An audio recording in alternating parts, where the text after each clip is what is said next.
Doctor Madhukar Dahal वरिष्ठ महिला रोग विशेषज्ञ र अहिले फिलहाल यस अस्पतालमा निमित्त मेडिकल सुपरिटेन्डेन्टमा कामकाज गर्दैछु। यस अस्पतालमा अहिले चलिरहेका सेवाहरू चाहिँ अब आइसियु छ, डायलासिस छ, अनि हार्ट जोर्नीको छ, अब गाइनस भइहाल्यो, अब जनरल मेडिसिन छ, साइकाट्रिक छ, यिनीहरू नै भए। अनि अब यस अस्पतालमा चाहिँ हाम्रो आइसियुमा चाहिँ दैनिक रूपमा 3 देखि 4 जना बिरामीहरू भर्ना भइरहेछन्। यसै सन्दर्भमा हाम्रो देवी परियार भन्ने पनि भइरहेछ र उसको 2टी किडनी फेल भइरहेको अवस्था छ। उसलाई हामीले चाहिँ अब काठमाडौँतिर कतैतिर पठाउनु पर्ने परिस्थिति देखिन्छ।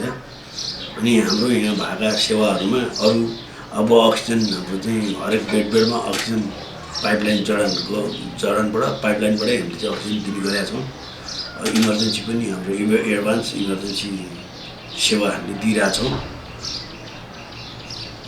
यही हो अब हाम्रो धादिङ अस्पतालमा भएका अहिलेका चाहिँ अपग्रेडेड कार्यक्रमहरू यिनीहरू नै हुन् र हाम्रो धादिङ अस्पताल अहिले अलिकति एडभान्स रूपमा चाहिँ चलिरहेको छ। अहिले हामीले 25 बेडबाट हामीले 85 बेडमा चाहिँ चलाइरहेछौँ। तर धेरै समस्याहरू आइरहेछन्। हाम्रो पहिलो कुरो त भौतिक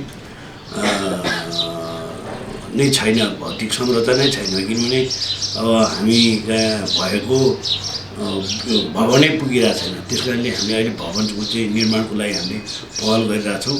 अब हाम्रो तत्कालै अब सिटी स्क्यानको पनि हाम्रो तयारीमा हामी छौँ र भवन बन्दैछ त्यसको पनि।